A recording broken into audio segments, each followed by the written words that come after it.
Bienvenue dans cette nouvelle édition du Morning News. Au sommaire de l'actualité, en Côte d'Ivoire, le RDR, parti au pouvoir, vote pour la formation d'un parti unifié avec ses alliés. Cette fusion permettra au RHDP, la coalition au pouvoir, de présenter un candidat unique à la présidentielle de 2020.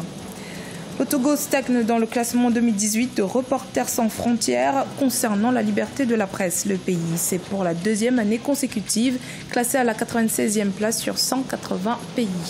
Et puis le Rwanda doit faire face aux catastrophes naturelles occasionnées par de fortes pluies. Depuis le mois de janvier, ces pluies torrentielles seraient à l'origine de dégâts matériels estimés à près de 4 milliards de francs rwandais. Encore plus grave, elles auraient provoqué la mort de plus de 180 personnes jusqu'ici. Réuni ce samedi 5 mai pour son 4e congrès extraordinaire, le RDR, Rassemblement des Républicains du président ivoirien Alassane Ouattara, a massivement voté pour la formation d'un grand parti unifié, notamment avec le Parti démocratique de Côte d'Ivoire, le PDCI. Le parti au pouvoir place ses pions sur l'échiquier politique en vue de la présidentielle de 2020. Reportage de notre correspondant Olivier Connard. Mobilisation générale des militants du RDR, Rassemblement des Républicains, à l'occasion du 4e congrès extraordinaire du parti au Palais des Sports de Treichville à Abidjan. Les militants sont venus écouter le leader de leur parti sur la perspective de transformation du groupement politique RHDP, Rassemblement des oufouettistes pour la démocratie et la paix, en parti unifié. Les autres partis membres du RHDP sont le Parti démocratique de Côte d'Ivoire, l'Union pour la démocratie et la paix en Côte d'Ivoire, le Mouvement des forces d'avenir et le Parti des travailleurs. Leur coalition depuis 2005 leur a permis d'arriver au pouvoir en 2010 et cela doit continuer selon Alassane Ouattara, président d'honneur du RDR.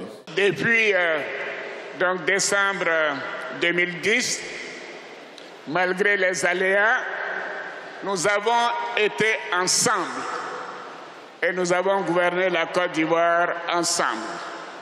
Et c'est ce que je souhaite que nous puissions continuer de faire. C'est de continuer de gouverner la Côte d'Ivoire ensemble. Le président Alassane Ouattara souhaite que les partis du RHDP continuent de gouverner ensemble la Côte d'Ivoire au-delà de 2020. C'est pourquoi il veut que le RHDP choisisse en son sein le meilleur candidat pour défendre ses couleurs à l'élection présidentielle de 2020. Que personne ne se sente exclu. La démocratie jouera pour que ce soit vous, les congressistes, vous qui allez désigner le candidat que nous présenterons tous ensemble pour les élections présidentielles de 2020.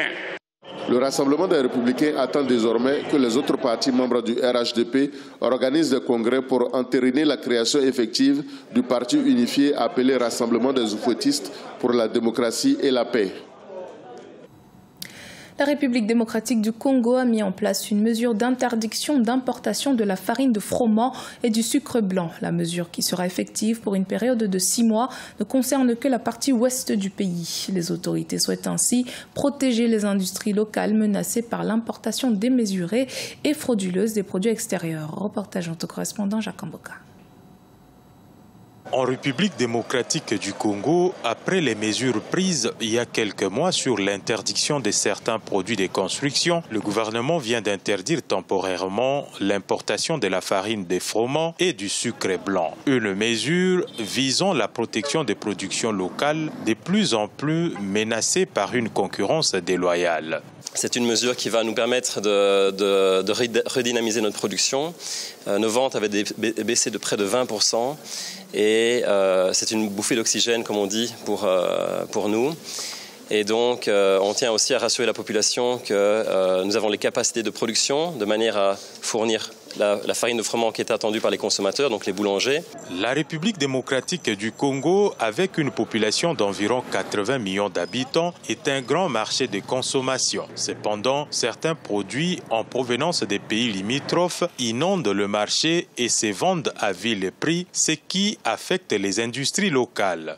Nous sommes dans un contexte où l'État est appelé aujourd'hui à protéger les industries œuvrant dans les pays parce que ce sont elles qui contribuent au budget de l'État. Et aujourd'hui, nous constatons que sur les marchés nationaux, il y a l'envahissement de produits venant de l'étranger qui passe par les frontières entre la RDC et l'Angola et parfois de manière frauduleuse. Prise par le ministre d'État en charge du commerce extérieur, Jean-Lucien Boussa, l'interdiction d'importation de la farine de froment et du sucre blanc couvre une période de 6 mois. Cette période permettra au gouvernement, les industries concernées et la Fédération des entreprises du Congo d'évaluer l'efficacité de cette décision qui ne concerne que la partie ouest du pays menacée par la concurrence des produits en provenance essentiellement de l'Angola.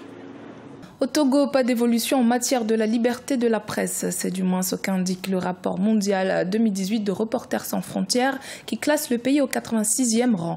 Si aucun recul de la liberté de la presse n'a été constaté au Togo, les professionnels des médias sont appelés à faire davantage preuve de professionnalisme, surtout en temps de crise. Les précisions dans ce reportage autocorrespondante Emefa Kofi. Selon l'Observatoire togolais des médias, entre le 3 mai 2017 et le 3 mai 2018, la liberté de presse tend à s'améliorer au Togo, malgré les dérapages et les abus constatés. Plusieurs journalistes interpellés et convoqués devant la justice, agressions des journalistes sur leur lieu de travail sont entre autres faits dénoncés par l'instance d'autorégulation des médias à l'occasion de la Journée internationale de la liberté de la presse. L'Observatoire togolais des médias déplore par ailleurs le traitement des informations de biens de médias dans la crise politique qui secoue le Togo depuis le 19 août 2017. La liberté de la presse, elle est garantie, aussi bien par la constitution togolaise que par les autres textes. Quand nous prenons, disons, le code de la presse et de la communication, je disais tout à l'heure que, en tout cas, c'est totalement dépénalisé depuis 2004. Alors cette liberté, oui, on l'a acquise, mais il faut reconnaître qu'il y a quand même certains problèmes. Vous savez que c'est une question de lutte permanente et quotidienne.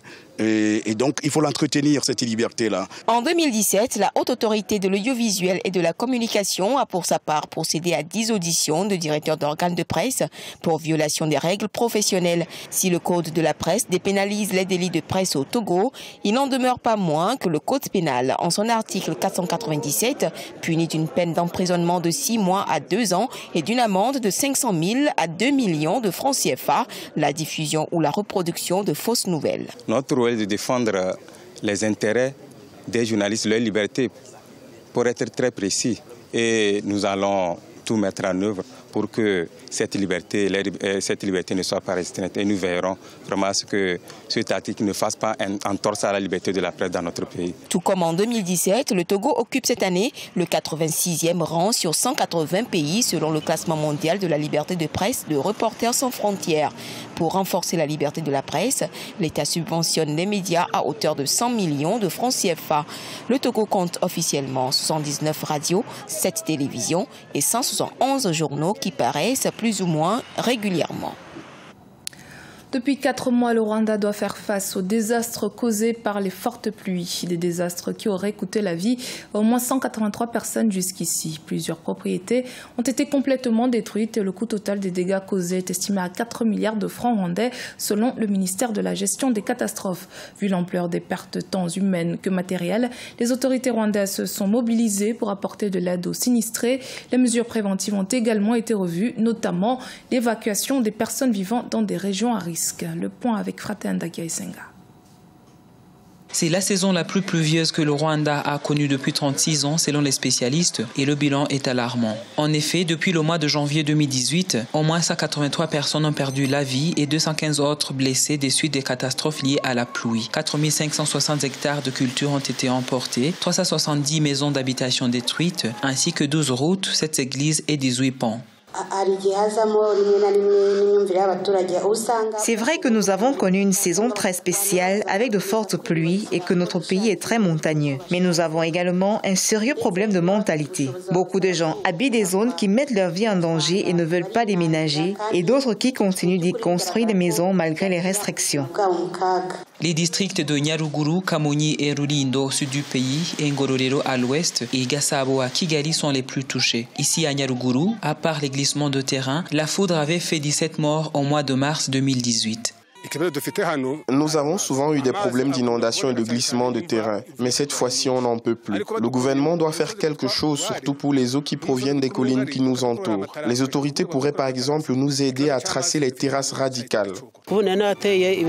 J'avais planté 500 kilos de pommes de terre et j'avais investi assez d'argent et d'énergie. Cela faisait exactement 2 mois que j'avais planté. Et voilà que tout est perdu maintenant. Et je ne sais quoi dire. On va être frappé par la famine. Ça, c'est sûr. Selon les informations communiquées par le ministère rwandais de la gestion des catastrophes et des réfugiés, environ 7000 ménages à travers le pays ont dû quitter les zones à risque et le gouvernement prévoit de soutenir 3900 d'entre eux considérés comme économiquement défavorisés. Moi, je dirais que tout ceci nous rappelle à quel point la question du changement climatique nous est très proche. Il faut vraiment que l'on comprenne et qu'on s'active avant que ça ne devienne pire. Et ce n'est pas très compliqué. Il faut juste que les parties prenantes s'assurent que les lois sur l'environnement soient mises en pratique.